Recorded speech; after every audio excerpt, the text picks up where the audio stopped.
여러분 안녕하십니까? 뉴스가 있는 저녁을 시작합니다. 오늘 정치권에서는 코로나19 확산에 대응해 대통령과 각 정당 대표들이 모여 머리를 맞대자는 긴급 비상회동이 제안됐습니다. 어떤 모양을 갖추든 권력의 다툼을 제쳐두고 정부와 정치권이 하나된 모습으로 위기 극복에 나서는 것은 필요해 보입니다. 국민의 생명과 안전, 민생을 지키기 위한 정치적인 결단을 촉구합니다. 뉴스가 있는 저녁, 오늘 준비한 주요 내용을 안비령 앵커가 소개합니다. 전해주시죠. 오늘의 주요 소식 정리해드립니다. 코로나19 신규 확진자가 이틀 연속 7,000명대를 기록하고 오미크론 변이 감염은 22명 늘었습니다. 정부는 소아 청소년 백신 접종을 강하게 권고했습니다. 더불어민주당 이재명 후보가 당 혁신기구를 출범시키면서 당이 국민의 기대에 미치지 못하고 있다며 자성을 촉구했습니다. 바른미래당 출신 김관영, 최이배 전 의원이 내일 선대위에 합류합니다. 국민의힘 윤석열 후보는 고 김대중 대통령 노벨평화상 수상기념식에 이 후보와 나란히 참석했습니다. 이딴 발언 논란을 빚은 노재승 공동선대위원장의 사퇴 소식과 윤 후보의 부인 김건희 씨의 과거 행적 후속 취재 내용도 전해드리겠습니다. 우리나라 인구가 50년 뒤 3,700만 명으로 1,400만 명 줄어들 것으로 예측됐습니다. 늘어나는 부양비용과 저출산 문제의 근본적 해법이 시급합니다. 첫 소식입니다. 더불어민주당 이재명 대선 후보는 국민의 의지를 제대로 반영하기 위한 정당 제도 개혁을 강하게 주문했습니다. 또 정계 은퇴를 선언했던 유시민 전 노무현 재단 이사장은 이 후보의 구원투수를 자처하며 정치 비평을 제기했습니다. 조성호 기자입니다. 민주당 정당혁신추진위원회 출범식에서 이재명 후보는 비례대표 위성정당을 강하게 비판했습니다. 기상천외한 편법으로 대의 민주주의를 후퇴시켰다며 제도 개혁을 주문했습니다. 국민들의 주권 의지가 제대로 정치에 반영될 수 있도록 위성정당을 불가능하게 만드는 조치들도 필요하지 않겠냐는 생각을 합니다. 청년들을 전면에 내세운 혁신추진위도 위성정당 방지 대책과 함께 삼선녀님 초과 제한에 서울 종로를 포함한 내년 3월 재보궐선거 무공천 가능성까지 언급했습니다. 고 김대중 전 대통령의 노벨평화상 수상 21주년을 기념하는 자리에선 야권에서 제기된 전술핵 재배치 주장을 비판하면서 함께 참석한 국민의힘 윤석열 후보에게 종전선언 검토를 촉구했습니다. 국민적 합의가 없기 때문에 시기상조다라는 말씀을 하신 것으로 제가 기억하는데 다시 한번 확인해 보시면 국민들의 67%가 종전선언에 동의합니다. 객관적 사실을 확인하시고 한번 전향적인 재검토를 요청드립니다. 활동을 재개한 유시민 전 노무현 재단 이사장은 정치적 생존력이 강하다는 평가로 이재명 후보에게 힘을 실었습니다. 이 후보의 조국 사태 사과를 긍정적으로 평가하면서도 검찰권 남용 문제에는 여전히 날을 세웠습니다. 대충 사람들이 다 카메라 없는 데는 속도 위반하는데 나한테만 GPS 추적기 부착해가지고 내가 한 모든 신호 위반을 다 잡아내서 과태료를 때린다. 그러니까 이 검찰권 행사가 적절했느냐라는 문제가 있고. 당내에서는 유 전 이사장의 등판으로 본격적인 여론전이 가능해졌다며 환영하는 분위기도 있지만 외연 확장에는 별 도움이 안 될 거란 우려도 동시에 나옵니다. 이재명 후보가 정당개혁 화두를 꺼낸 건 위성정당으로 거대해진 여당의 반감이 있는 유권자들을 다독이려는 포석으로 읽힙니다. 외연 확장과 지지층 결집을 동시에 노리는 이 후보의 복잡한 속내도 엿보입니다. YTN 조성호입니다. 여야 대선 후보들이 앞다퉈 코로나19 손실보상 확대를 주장하며 최대 100조 원에 달하는 막대한 예산 투입을 약속하고 있습니다. 하지만 구체적인 재원 마련 방안은 제시하지 않은 채 서로를 겨냥한 말싸움에만 열을 올리고 있다는 비판도 나오고 있습니다. 김태민 기자입니다.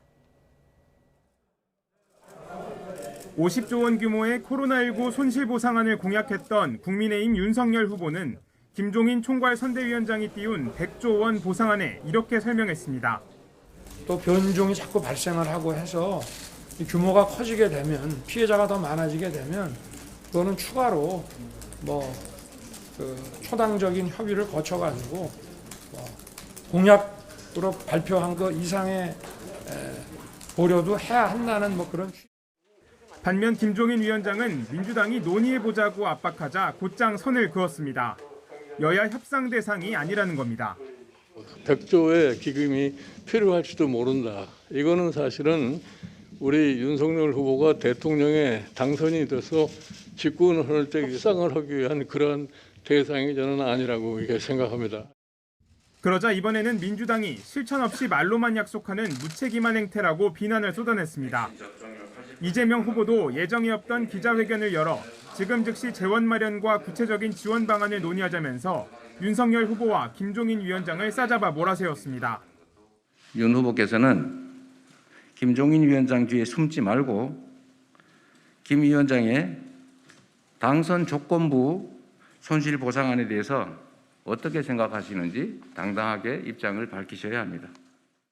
이재명 후보는 덧붙여 코로나 피해의 온전한 보상과 함께 방역과 민생국가 책임제를 시행해야 한다고 주장했습니다. 이에 화답한 민주당은 우선 코로나 손실보상의 영업시간 제한으로 인한 피해도 포함하는 방안을 추진하기로 했습니다.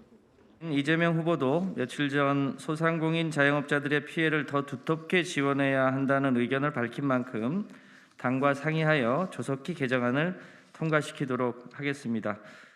대선을 앞둔 여야는 하루가 멀다고 방역대책과 천문학적 규모의 예산 지원 방안을 경쟁하듯 쏟아내고 있습니다. 하지만 추경을 포함해 막대한 규모의 재원을 어떻게 마련할지에 대해서는 여당이나 야당이나 구체적인 해법을 내놓진 못하고 있습니다. 표를 얻기 위한 정쟁, 그러니까 말싸움에만 열을 올리고 있다는 지적을 피하긴 어려워 보입니다. YTN 김태민입니다. 과거 발언으로 논란을 빚었던 국민의힘 노재승 공동선대위원장이 결국 사퇴했습니다. 대선 전국에 어떤 영향을 미칠지 최진봉 성공회대 교수와 관련 내용을 좀 정리해 보겠습니다. 어서 오십시오. 안녕하세요. 예. 노재승 위원장이 이제 결국 자진 사퇴하는 형식을 갖춘 것 같습니다. 한번 발언을 한번 들어보죠. 사퇴 발언. 저는 오늘 국민의힘 공동선대위원장직을 내려놓습니다. 최근 불거진 과거 제 소셜미디어에 남겼던 글에 대한 논란은 해명보다는 인정을 그리고 사과를 해야 했지만 아직 덜 자란 저의 마음은 미처 국민 여러분의 기대를 온전히 담아내지 못했습니다. 작성 당시 상황과 이유와 관계없이 과거에 제가 작성했던 거친 문장으로 인해 상처 입으셨을 모든 분들께 진심으로 사과드립니다. 바른미래당 출신인 김관영, 최이배 전 의원이 내일 더불어민주당 선대위에 합류합니다. 그동안 민주당 이재명 후보는 범여권 대통합 방침을 강조해왔죠. 저는 우리가 파렴치범이나 부정부패사범이 아니라면 정치적 입장의 차이로 우리가 잠시 헤어졌던 경우에는 모두 조건 없이 합류하는 게 맞다고 생각합니다. 대선에서는 반드시 우리가 이겨야 됩니다.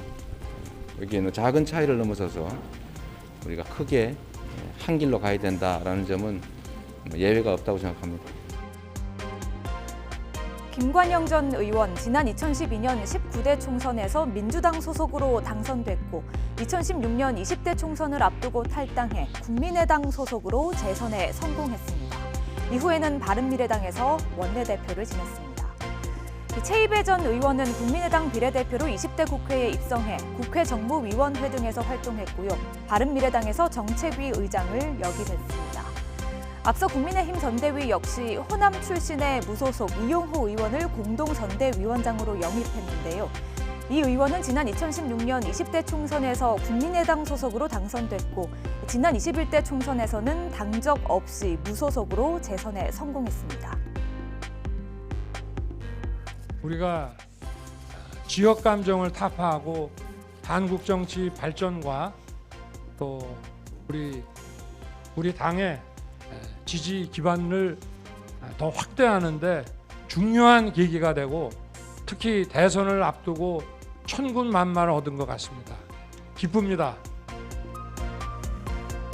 이렇게 여야가 경쟁적으로 전현직 의원 영입에 나선 가운데 크게 주목받지 못했지만 전복민 의원이 최근 국민의힘에 복당한 것으로 확인됐는데요. 전 의원은 복당 나흘 만에 국민의힘 선대위 부산, 울산, 경남 본부장에 임명되기도 했습니다. 914억 원의 재산을 신고한 전 의원. 지난해 12월 막대한 재산을 부친으로부터 편법으로 증여받은 의혹이 불거져 국민의힘을 탈당했죠. 이 과정에서 해당 의혹을 취재하던 기자에게 전 의원의 부친이 보도를 하지 않는 조건으로 3천만 원을 주겠다며 매수를 시도하는 모습이 그대로 방송돼 파문이 일기도 했습니다. 취재기자에게 저희 아버님께서 하신 부적절한 발언으로 무리를 일으킨 데 대하여 아들로서 우리 국민 여러분과 우리 부산 수유 국민 여러분 또 그리고 당원 여러분께 깊은 사죄의 말씀을 드립니다. 저는 이에 도의적인 책임을 지기 위해 국민의힘의 당적을 내려놓기로 결심을 하였습니다. 경찰은 최근 전 의원의 부친인 전광수 이진종합건설 회장을 청탁금지법 위반 혐의로 검찰에 넘겼습니다. 편법증여 의혹에 대해서는 전속 고발권이 있는 공정거래위원회의 조사 결과가 나올 때까지 수사를 잠정 중지한다는 방침인데요. 이에 대해 전 의원 측은 뉴스가 있는 저녁 제작진과의 통화에서 사건 종결과 함께 무혐의 처분을 받은 것이라고 설명했습니다. 아버님 부분 저희가 말씀드렸다시피 의원님 그 초기에 아버님에 대해서는 유착병을 하셨고 송구서 말씀드렸고 이제 탈당으로 하고 저희가 이제 한 달 동안 당과 의논을 했죠. 여기 수사가 나왔는데 그렇게 다음에 의논하고 난 상황에서 이제 진행된 겁니다. 바로 이렇게 된 게 아니고요. 선대위 합류는 좀 당에서도 누군가에 다 의논을 하시죠. 25일 동안. 하지만 민주당은 전 의원을 둘러싼 의혹은 진행형이라며 전 의원의 복당을 철회하고 국민에게 사과하라고 주장했는데요. 정의당도 꼬리 자르기식 탈당 쇼였다는 것이 다시 한번 확인된 셈이라고 비판했습니다. 여야의 이른바 몸집 불리기 경쟁, 과연 중도층 공략에 얼마나 효과를 발휘할까요? 뉴스가 있는 저녁 안정입니다.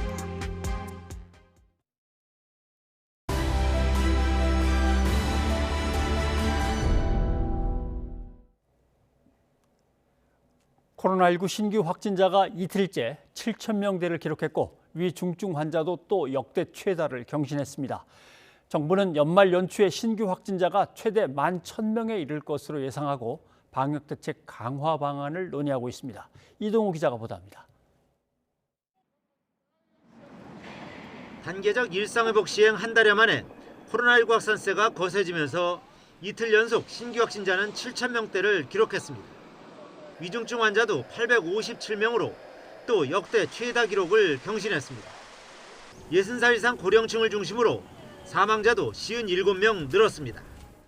전체적인 경향성 상으로는 현재 유행이 계속 확산되고 또한 고령층 환자들의 비중이 줄어들지 않고 있는 경향이 있어서 좀 위험하다라고 판단하고 계속 면밀하게 주목하고 있는 중입니다.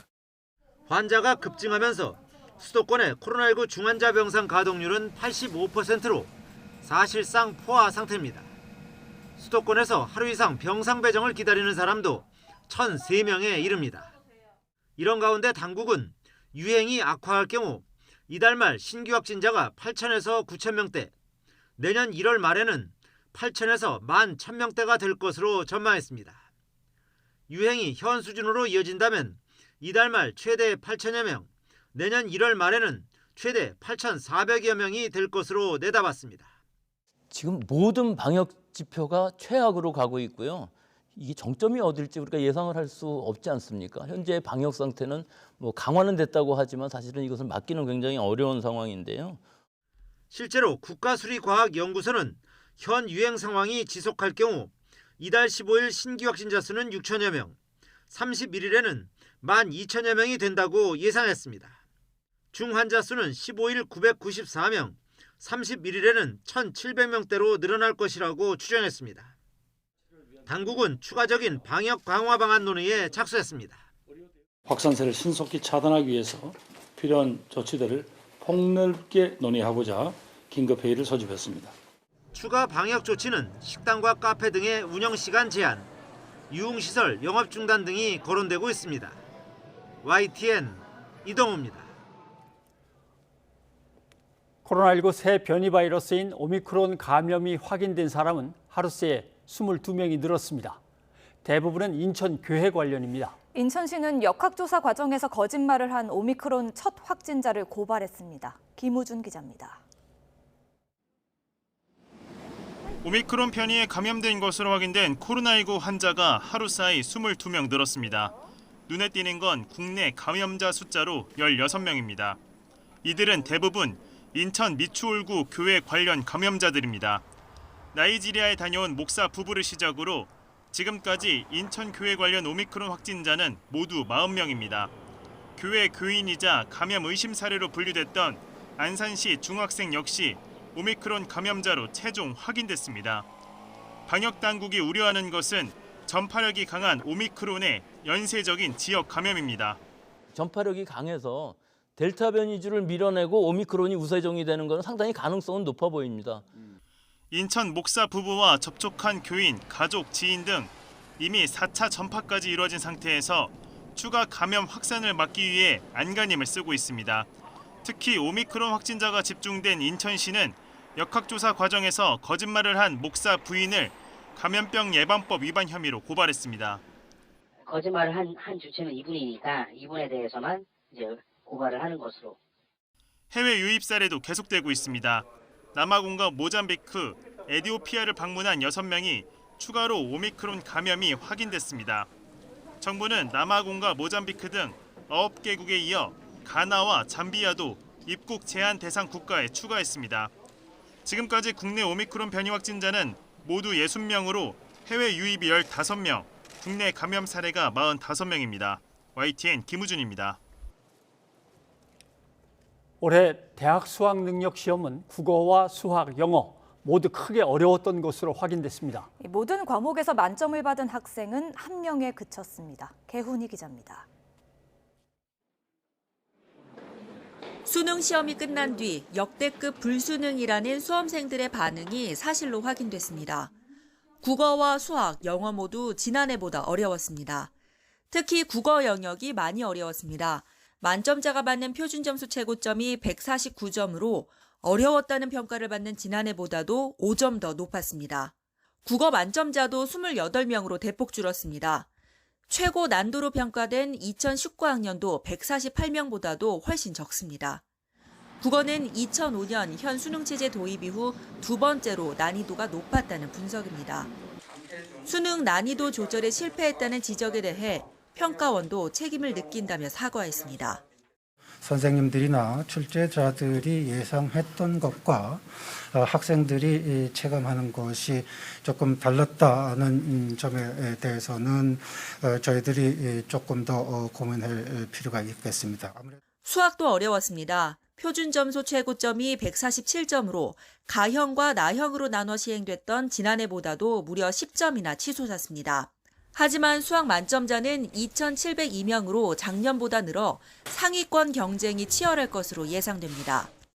최상위권 1등급 구간에서는 국어 변별력이 수학에 비해서 월등히 높다 이렇게 평가될 수 있고 2, 3, 4등급대 한 중간층의 학생들에게서는 수학의 변별력이 국어보다는 높게 형성되어져 있다 이렇게 볼 수 있습니다.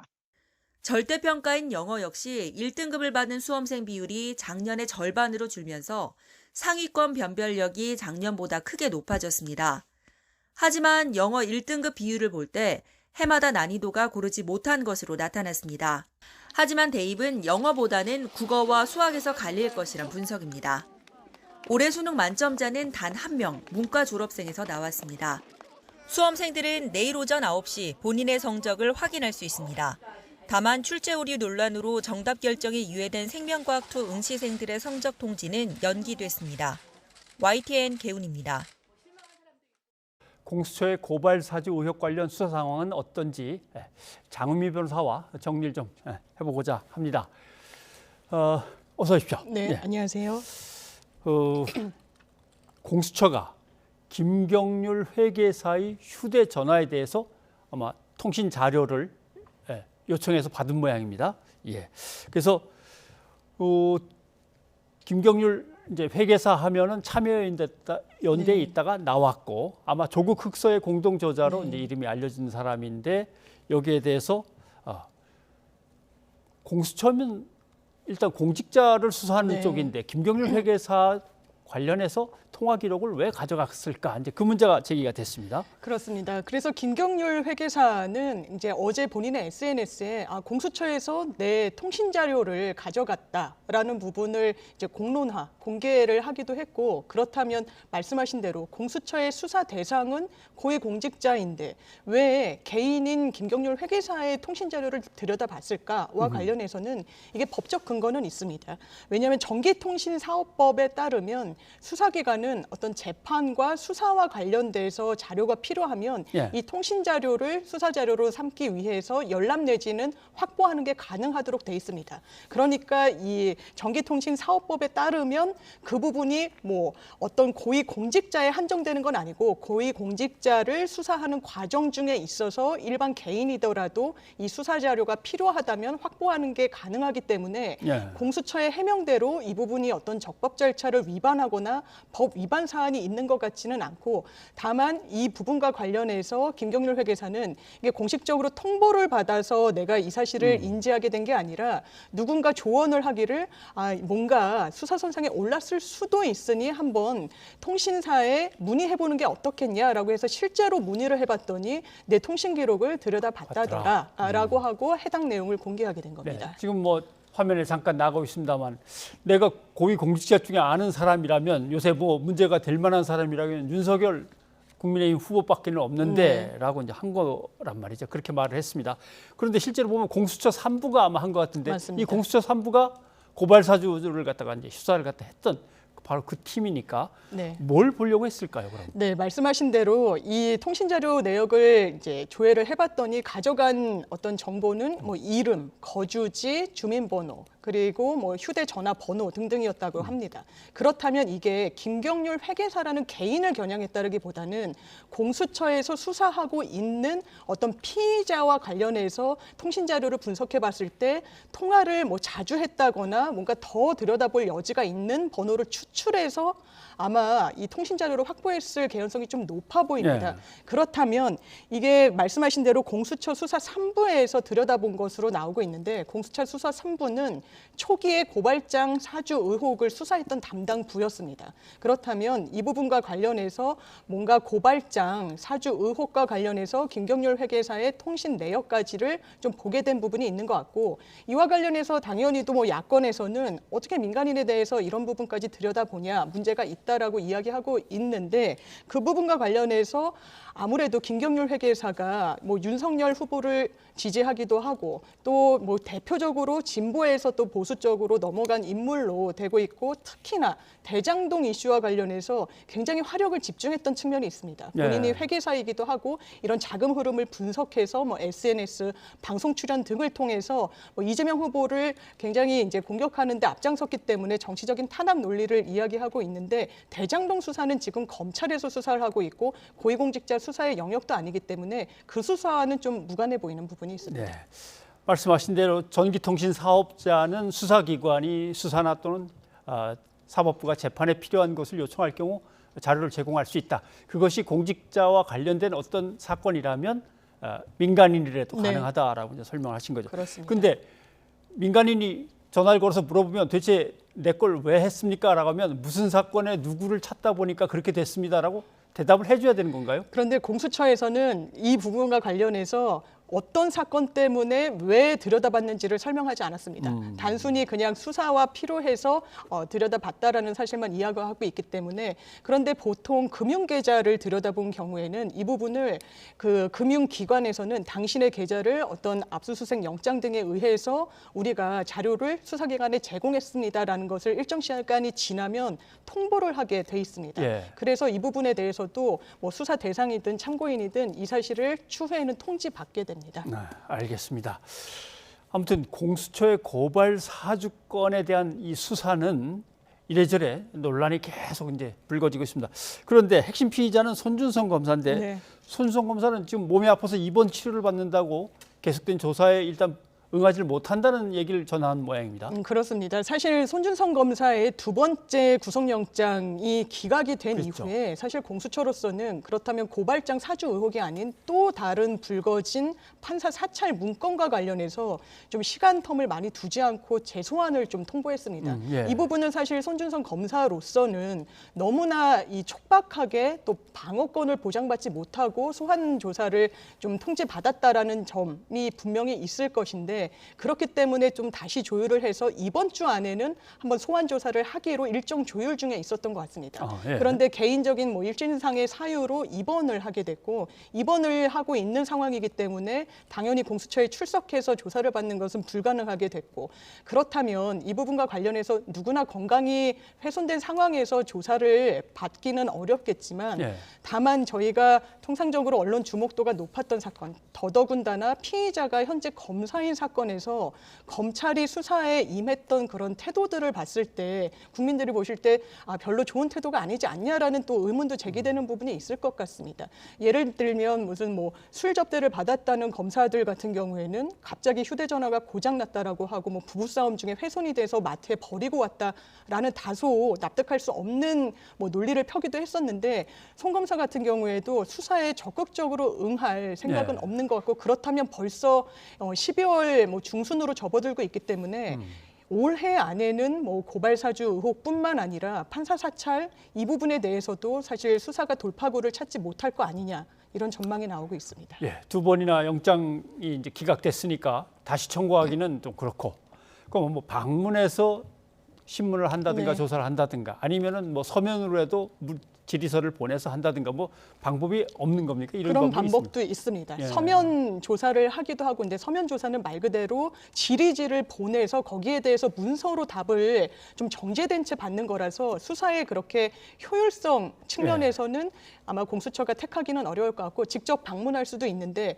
그렇다면 지금까지의 손준성 검사의 태도에 비추어 보면 그렇게 유의미한 결과물을 낼 수 있을까라는 생각이 드는 부분이 있고 저 개인적으로는 사실상 고발장 사주 의혹과 관련해서는 영장이 두 번째 기각이 되면서 사실상 수사 동력은 많이 잃었다라는 생각이 듭니다. 그렇기 때문에 공수처에서는 이미 행정소송에서 윤석열 후보에 대해서 징계가 오히려 2개월이 가벼웠다라고 판단을 받았던 판사 사찰 문건을 만들어서 배포한 부분이 위법하다라고 한 부분을 전제로 한 이 판사 사찰 문건 수사에 더 주력할 가능성이 높은데 이 부분도 비교적 고발 사주 의혹보다는 쉬울 거다. 왜냐하면 행정소송에서 이미 어느 정도 가닥이 잡혔기 때문에 라는 전망이 맞습니다. 그렇지만 그렇다고 하더라도 행정과 민간 이런 민사소송의 영역에서의 증거조사라는 건 강제수사권을 가진 형사 절차보다 훨씬 엄밀하지가 못합니다. 그래서 거기서의 위법성은 비교적 넓게 인정이 되는 반면에 형사에서의 어떤 불법성은 굉장히 좀 협소하게 그리고 증거가 탄탄히 있어야만 입증이 되는 부분이 있어서 판사 사찰 문건 의혹도 이렇게 핵심 피의자의 협조를 받지 못하는 이상 상당히 좀 난항을 겪을 것으로 보입니다. 그런 점에서 공수처의 이 사건에 대한 수사가 더 의욕도 넘치고 아니면 더 치밀하고 뭐 그래야 될 것 같은데 짜임새도 좀 엉성하고 의욕이 없지 않느냐 이런 비난도 일각에서 있는 것 같아요. 그렇습니다. 사실 공수처의 지금까지의 수사 그리고 출범 1년을 맞는 현재 돌이켜보게 되면 대표적으로 영장실질심사 단계에서 여운국 차장이 우리는 아마추어인데 전문가인 검사 그리고 특수 경험이 많은 검사로부터 우리가 뭔가 불이익을 받고 있다는 취지로 이야기한 건 사실 공수처는 고위공직자, 특히나 검찰이 자정 능력이 없다라는 측면에서 출범한 기능이 상당히 큰데 아마추어라고 스스로 폄훼했다는 점은 상당히 부적절하다고 생각합니다. 그리고 최근에도 엄밀하게 수사해야 될 부분에서 고발사주 의혹과 관련해서 현직 검사를 피의자 이제 참고인으로 불러서 조사를 할 때 우리가 가진 옵션이 상당히 있다. 라고 이야기를 하면 이게 참고인 입장에선 어떻게 받아들이냐면 본인은 조사를 받는 입장이기 때문에 그렇다면 영장을 치거나 아니면 나를 피의자로 전환하겠다는 것인가라고 압박적으로 느낄 수밖에 없습니다. 그래서 변호인을 대동했을 때 그렇다면 갖고 있는 옵션이 무엇이냐고 되물었더니 말을 하지 않았다라는 거 아니겠습니까? 공수처는 출범의 의의를 생각했을 때 좀 더 적법 절차를 엄밀하게 지켜야 되는 그런 업무를 갖고 있다라고 저는 생각합니다. 자, 공수처 뭐 이런저런 뭐 예를 들면 규모라든가 아니면 거기에 지원해야 될 것들 이런 거에서 좀 미비할 수는 있으나 그래도 존재 가치를 처음으로 이제 사람들한테 보여줘야 되기 때문에 아무튼 뭐 지금부터라도 아무튼 제대로 된 수사들이 잘 진행됐으면 좋겠습니다. 예, 장윤 변호사님 여기까지 듣겠습니다. 고맙습니다. 네, 고맙습니다. 이성윤 서울고검장의 공소장 유출 사건과 관련해 이 고검장의 측근이 관여했다는 의혹이 제기됐습니다. 사실 무근이라는 반박이 나왔지만 논란은 커지고 있습니다. 우철희 기자입니다. 지난 5월 이성윤 서울고검장이 김학의 전 법무부 차관의 불법 출국금지 수사 방해 혐의로 재판에 넘겨졌을 당시 당사자에게 공소장이 전달되기도 전에 공소장 내용이 담긴 문서 파일이 유출되고 일부 언론을 통해 보도됐습니다. 공소장에 조국 전 청와대 민정수석 등이 거론되고 추미애 전 법무부 장관 시절부터 첫 공판 전 공소장 공개를 금지한 터라 박범계 법무부 장관은 즉각 대검찰청에 진상조사를 지시했습니다. 이성윤 지검장 공소장이 이제 본인이 수령하기도 전에 지금 또 차곡차곡 쌓아놓고 있습니다. 그 의미가 차곡차곡 쌓아놓다라는 건 더 묻지 마십시오. 차곡차곡 쌓아놓고 있습니다. 당시 수사를 맡았던 수원지검 수사팀이나 윤석열 전 검찰총장 측근이 의도적으로 공소장을 유출한 것 아니냐는 의혹이 제기됐던 상황이었는데 7개월이 지난 시점에 정작 엉뚱한 곳에서 의심되는 인물이 지목됐습니다. 한 언론은 대검찰청 감찰부가 이성윤 고검장의 핵심 측근인 A 검사장이 검찰 내부망에 접속해 공소장을 복사한 뒤 문서 파일로 편집해 컴퓨터에 보관한 것을 확인하고도 한동수 감찰부장 지시로 해당 내용을 법무부 보고에 2차례나 누락했다고 보도했습니다. 이에 대검 감찰부는 입장문을 통해 사실 무근이라고 반박했습니다. 이 고검장의 핵심 측근인 A 검사장 등 컴퓨터에서 공소장 문서 파일이 발견됐다는 내용이 한 감찰부장 지시로 법무부 보고에 빠졌다는 내용은 전혀 사실 무근이라고 해명했습니다.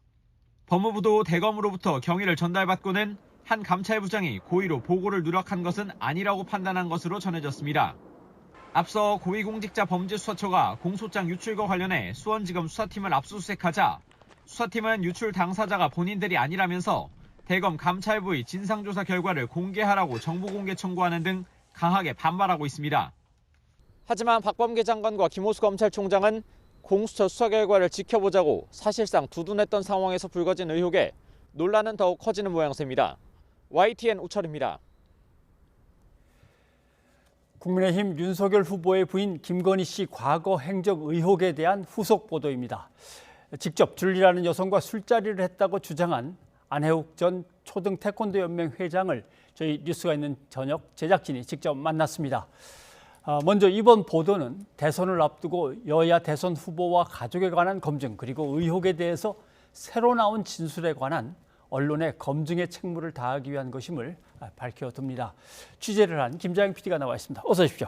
네, 안녕하세요. 예. 줄리라는 여성을 만났다라고 주장하는 안 전 회장을 직접 가서 만난 거죠? 네, 1997년 5월 서울 강남의 호텔에서 줄리와 술자리를 했다고 주장한 안 전 회장을 만나고 인터뷰를 했습니다. 24년 전 일로 시간이 오래 지났기 때문에 당사자를 직접 만나 주장을 듣고 검증할 필요가 있다는 판단에 따른 겁니다. 예. 인터뷰는 1시간가량 진행했습니다. 먼저 안 전 회장에 대해 간략히 설명하면 1981년 국기원 연구분과위원장을 시작으로 1988년 서울올림픽 태권도 연구발표회 집행위원장, 1996년도부터 한국초등학교 태권도 연맹 회장을 지냈습니다. 현재 고향에 내려와 지내고 있는 안 전 회장은 인터넷을 통해 우연히 김건희 씨 대학 시절 사진을 접하게 됐고 자신이 1997년에 만난 줄리라는 여성과 동일 이름을 확신해 인터뷰에 응했다고 답했습니다. 한번 들어보시겠습니다. 네. 유튜브인가 어디서 본 것 같아요. 인터넷에 보니까 그 사진이 나 깜짝 놀랐어요. 어이구 전번에 조 회장이 소개시켜줬던 그 여자가 왜 여기서 나오느냐고. 나는 그게 김건희 씨인지 누군지 그건 전혀 그런 건 없었고, 그걸 보는 순간에 내가 만났던 줄리라고 했던 그 여자를 만난 거예요. 네. 그러나 아까 김 PD가 앞부분에서 잠깐 얘기를 했지만 올해 82세입니다. 안 씨는. 그리고 24년 전 일입니다. 과연 이걸 자세하게 정확하게 기억할 수 있는 것인가 이런 의문이 들기도 한단 말이죠. 네, 인터뷰도 바로 그 부분에 초점을 맞춰서 진행을 했습니다. 예. 24년 전 상황을 어떻게 선명하게 기억할 수 있었는지에 대해서 안 전 회장은 1997년도에 열린 태권도 대회 때문이라고 그 때문에 자신에게도 특별한 해였다고 강조했는데요. 예, 지금 영상에 팸플릿이 나오는데요. 전국 어린이 태권왕 선발 대회였는데 당시 KBS에서 생중계할 정도로 관심이 높았던 대회라고 합니다. 안 전 회장이 초등 태권도 연맹 회장으로 치렀던 대회였던 만큼 기억에 오래 남는다는 설명입니다. 그리고 두 번째로는 조남욱 삼부토건 전 회장이 본인과 일행을 6층으로 불러 특별한 대접을 했기 때문이라고 말했는데요. 어제도 잠시 보도했지만 조 전 회장이 안 전 회장 일행을 6층으로 불러 그곳에서 술자리를 가졌다는 겁니다. 웨이터의 안내를 받아 6층까지 올라간 뒤 화장실로 초대받은 기억이 강렬하게 남아있다는 설명입니다. 회장실로. 또 조 전 회장이 담소를 나누면서 태권도에 큰 관심을 보이기도 했고 특히 그 자리에서 줄리라는 분을 포함해 여성 2명을 불러 술자리를 함께했다는 것 자체가 쉽게 경험할 수 없는 일이라는 설명이었습니다. 이 부분도 한번 들어보시겠습니다. 그 2명의 젊은 여자분이 와서 조 회장한테 인사하고 조 회장이 여기 오늘 파트너 좀 이야기도 대화도 하고 나눠야 될 귀한 손님 있다고 하는 식으로 이야기를 해주고 하나요. 뭐 백돌 몇 장 깨냐 그러고 뭐 큰 이야기도 하고 뭐 그런 등등. 그리고 또 하나 일반인들이 쉽게 갈 수 없는 그러한 이제 연회장이고 또 조 회장이라는 사람은 안 전 회장을 모르는 처지인데 어떻게 안 전 회장을 그런 데까지 불러서 접대를 했느냐 이것도 좀 쉽게 이해는 안 가는 대목입니다. 네, 조 전 회장이 자신 일행을 부른 건 2가지 이유가 있다고 설명했는데요. 첫 번째는 이 호텔 나이트클럽에 안 전 회장 일행이 이틀 연속 방문했다는 겁니다. 연이틀 방문해 클럽 지배인까지 나와서 반갑게 맞이해줬고 결국 일행에 관한 이야기를 들은 조 전 회장이 6층으로 불렀다는 설명입니다. 두 번째는 앞서 설명한 그 태권도 대회도 영향을 미쳤다는 설명입니다. 자신이 대회 개회사를 하는 장면이 고스란히 중계된 TV 방송을 공교롭게도 조 전 회장이 봤고 그런 손님이 이틀 연속 방문하자 6층으로 초대했다는 건데요. 이 부분도 한번 들어보시겠습니다. 하고 또 나를 어떻게 초청하게 됐냐 하니까 그제 했던 그 말하자면 KBS에서 중계했던 그 중계 화면을 내가 해설을 하고 내가 얼굴이 한참 노출되었으니까 그걸 거기 보고 나니까 각 신원 확인하고 맞으면 꼭 좀 모시고 오라고 그렇게 이야기했다고 그렇게 말씀하시더라고요. 정확한 확인을 위해 90년대 해당 호텔 나이트클럽에서 일하는 웨이터분과도 통화를 해봤습니다. 나이트클럽 직원이 지시를 받아 손님과 조 전 회장을 만남을 주선하는 건 종종 있는 일이라고 설명했는데요. 이 부분도 한번 들어보시겠습니다. 신빙성이 있죠. 신빙성이 있다고 그래요? 마담이 이제 조남욱 그 회장하고 이렇게 거래할 수 있는 것은 가능하죠. 전화라도 해서 뭐 올라오라 내려가라 그러면은 뭐 지하 1층에서 호텔 올라가는 것은 뭐 간단하죠. 계단만 타면은 바로 호텔 로비고 그 호텔 로비에서 내렸다 타면은 뭐. 그리고 지금 얘기를 듣다 보면 안 전 회장은 자기 일행들과 그곳을 갖다 계속 방문했다고 얘기를 하는데 그렇게 되면은 당시에 함께 방문한 일행이 있다면 이른바 줄리라는 사람을 본 사람이 또 있다는 얘기가 될 수 있는데 그 사람들하고는 어떻게 연락이 됐습니까? 네, 안 전 회장은 방문 날짜는 물론 함께 간 사람들, 그날 있었던 일을 구체적으로 회고했습니다. 당시 일행 중 3명 중 2명은 사업가, 나머지 1명은 태권도협회 관계자라고 설명했는데요. 저도 당시 일행과 접촉을 시도해봤습니다. 하지만 3명 중 1분은 돌아가셨고 다른 1분은 해외에 거주해 연락이 끊긴 상태라고 들었습니다.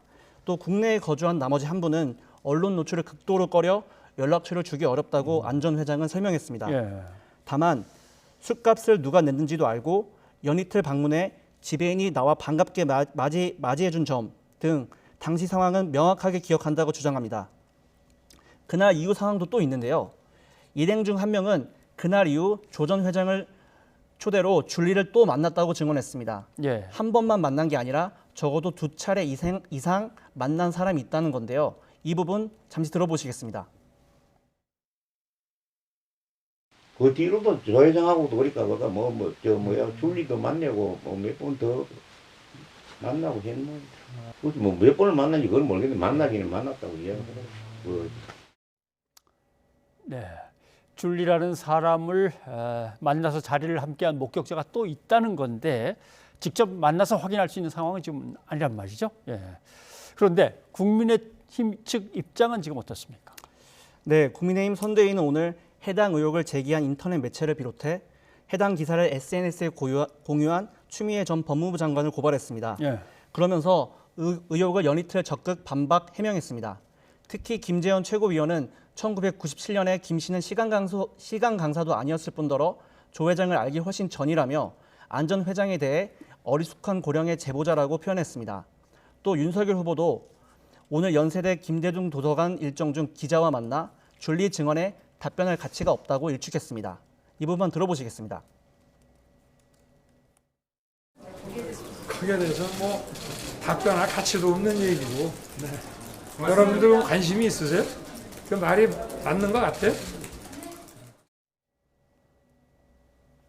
예, 아무튼 전혀 사실무근이다라고 이제 얘기를 하는 거군요. 이렇게 되면 의혹의 당사자인 김건희 씨가 직접 해명을 해야 하는가, 해명을 해야 되는 거 아닌가 이런 생각도 드는데 김 씨가 등장할 상황은 되겠습니까? 네, 그동안 김 씨는 이른바 커튼 내조로 윤 후보를 지원한다고 알려졌는데요. 이에 대해 국민의힘 측은 김 씨가 대외적으로 나서기는 꺼리는 성격이라면서 적절한 시점에 나올 것이라고 말했습니다. 예. 반면 여권은 각종 의혹에 연루된 김 씨가 등판하지 못할 거라고 비판했는데요. 현재 검찰이 도이치모터스 주가 조작 사건을 수사 중인데 김 씨에 대해서도 계속 수사하겠다는 의지를 밝혔고요. 또 대선 후보 부인으로서 유권자 앞에 모습을 드러낼 수밖에 없다는 주장이 국민의힘 안에서도 나오고 있거든요. 그렇게 되면 이른바 줄리 관련 해명도 자연스럽게 이루어져야 할 것으로 보입니다. 예, 알겠습니다. 오늘은 여기까지 듣도록 하겠습니다. 거듭 말씀을 드리자면 이번 보도는 대선 후보와 그 가족에 관한 검증을 위한 것입니다. 주요한 의혹이나 또는 진술이 나오는 대로 여야 없이 성역 없이 계속 검증하도록 하겠습니다. 김 PD 수고했습니다.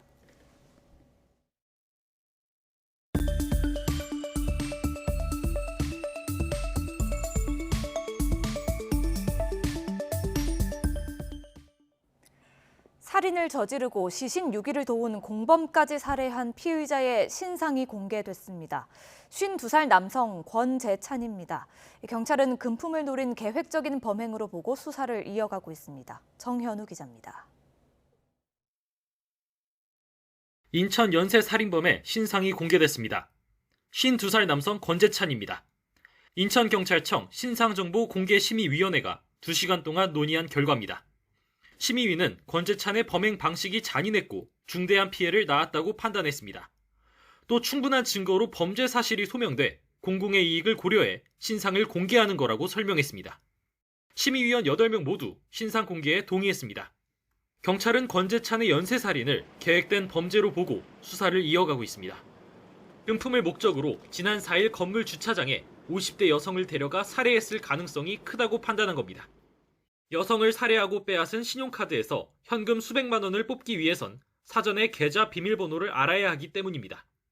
시신 유기를 도운 40대 남성 A씨를 살해한 것 역시 범행 은폐를 위해 미리 계획한 것으로 보고 있습니다.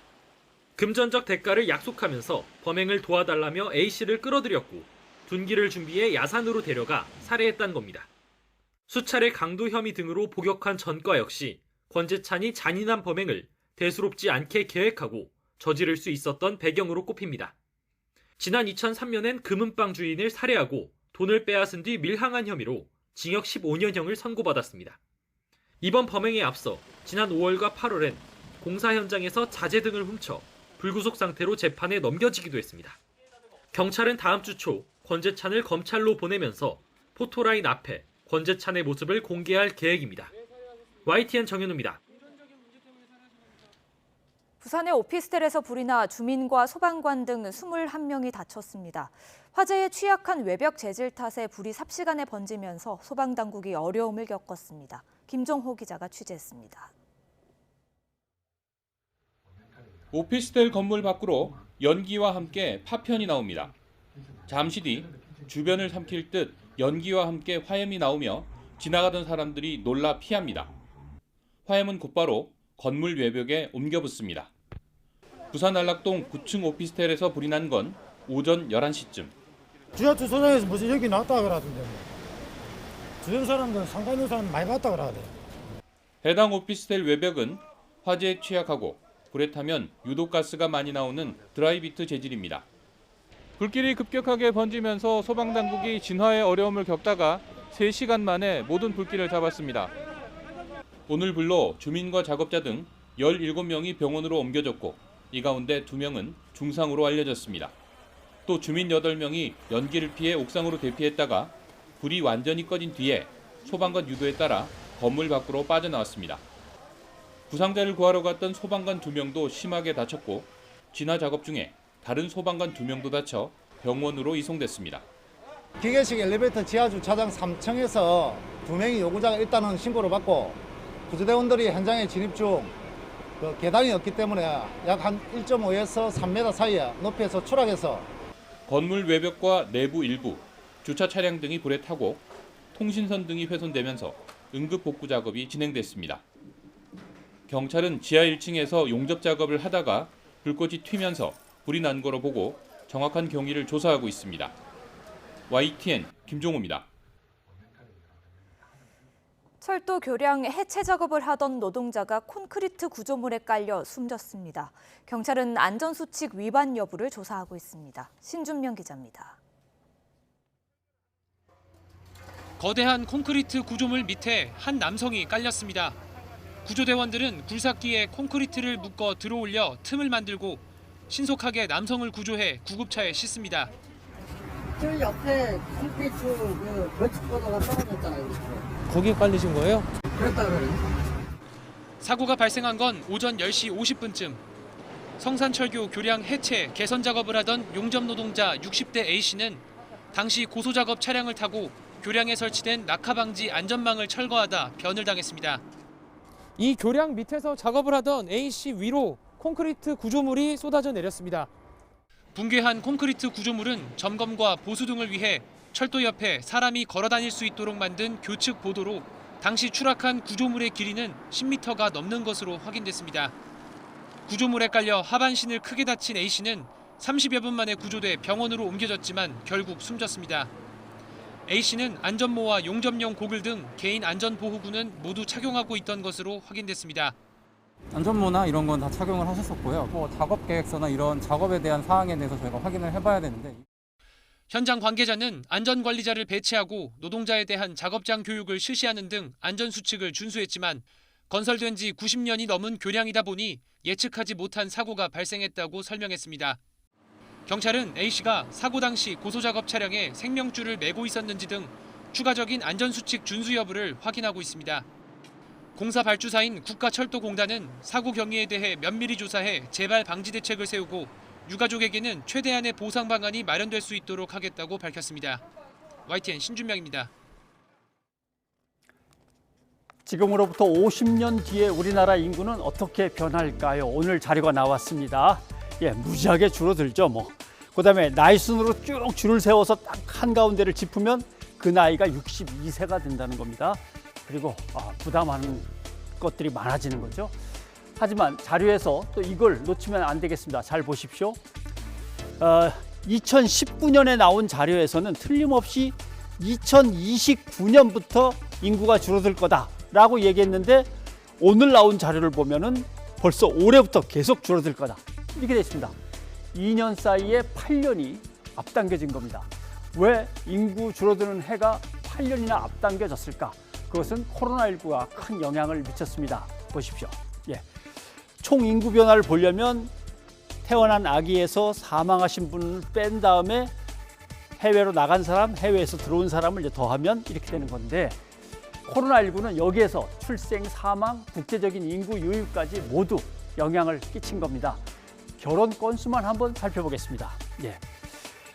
대개 혼인이 그동안 계속 줄어들고 있었기 때문에 한 여기 마이너스 4.7점이 평균인데 마이너스 16, 마이너스 17 엄청나게 줄었습니다. 결혼 건수가 이렇게 줄었으니까 출생아 수도 앞으로 한 3, 4년간은 큰 폭으로 줄어들 겁니다.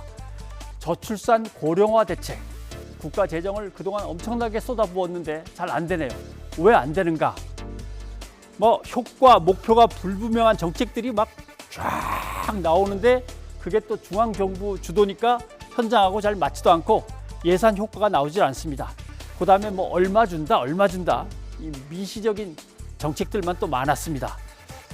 그래도 또 따져보면은 OECD 평균과 비교하면 우리나라가 가족 예산을 그렇게 많이 쓰는 것도 또 아닙니다. 자, 그럼 앞으로 우리는 어떻게 하면 되는가 한번 보겠습니다. 보통 일이 아닙니다. 재정 지출 구조 자체가 엄청나게 확 뒤바뀔 시점이 됐습니다. 그 다음에 사회보험도 연금도 지금 미리미리 개혁 준비를 해놔야 됩니다.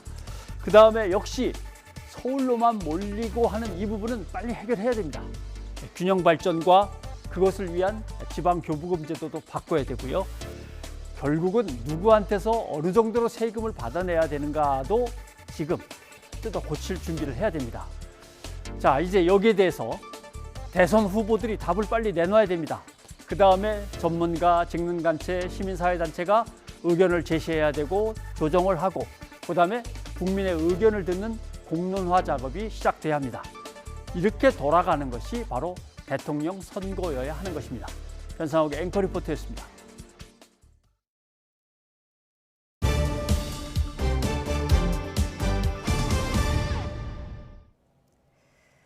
포수가 민가에서 키우는 개에게 총을 쏘는 일이 벌어졌습니다. 포수는 목줄이 채워지지 않은 개가 먼저 위협했다고 주장했는데요. 총을 맞은 개는 2차례 수술을 받았지만 생명이 위태로운 것으로 알려졌습니다. 나현호 기자입니다. 흰색 화물차가 멈춰서더니 한 남성이 내려 허리를 굽히고는 조심스레 어디론가 다가갑니다. 한 손에는 긴 총을 잡고 있습니다. 잠시 뒤 이 남성은 창고 주변 논에 있던 셰퍼드를 향해 난데없이 총을 쐈습니다. 셰퍼드가 총격을 당한 장소입니다. 사건이 일어난 지 일주일이 지났지만 현장에는 당시 흔적이 고스란히 남아 있습니다.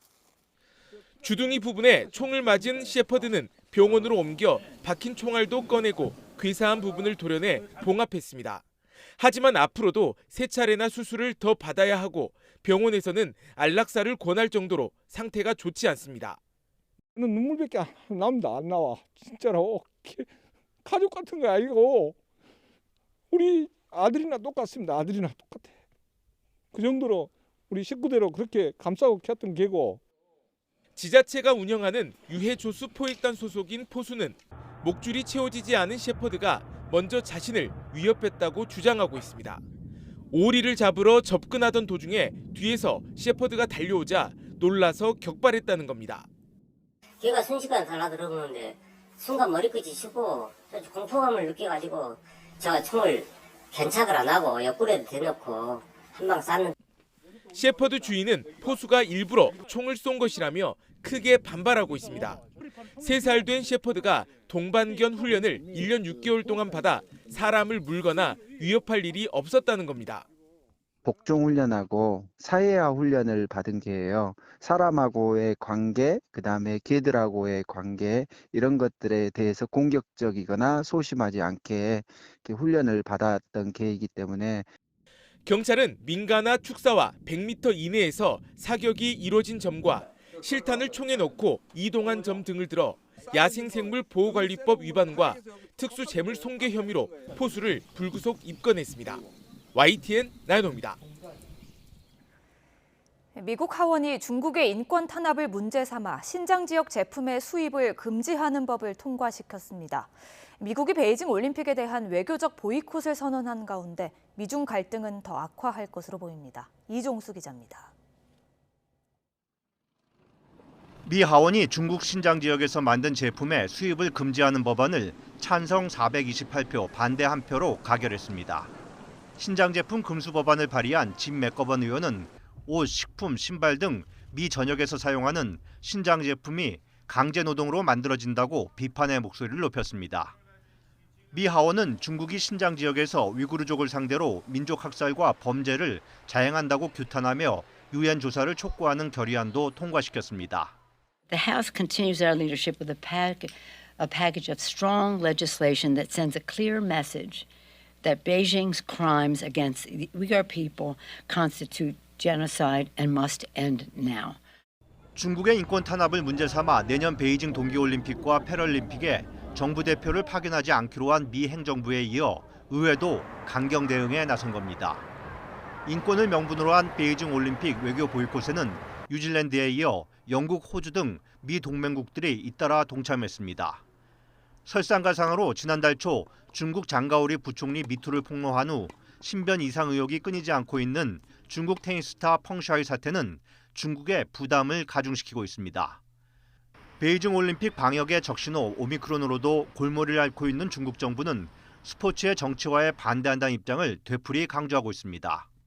我们已经阐明了相关的立场，我们一贯坚决反对将体育运动政治化的行为。 시진핑 국가주석은 직접 나서 중국 인권은 뚜렷한 성과를 거뒀다고 주장했고 외교 보이콧에 동참한 영국, 호주, 캐나다 주재 중국 대사관도 중국 역사상 인권 상태가 가장 좋다고 반박했습니다. 하지만 외교 보이콧 국가가 갈수록 늘면서 펑샤이 의혹에 대한 출전 선수들의 목소리가 올림픽 기간 중 분출될 가능성에 베이징 올림픽을 성공적으로 치러 중국몽을 세계에 알리려는 중국 당국의 고민은 깊어지고 있습니다. YTN 종수입니다. 시청취자 여러분의 의견 소개해드립니다. 네, 국민의힘의 노재승 선대위원장이 사퇴한 소식 전해드렸죠. 0277님, 선대위에 아무나 영입하지 말고 철저히 검증하고 뽑기를 바랍니다 하셨습니다. 예, 그리고 수능 출제 오류 논란과 관련해서 6192님, 문제를 하루에 만든 것도 혼자 출제한 것도 아닌데 어떻게 오류가 날 수 있을까요 하셨습니다.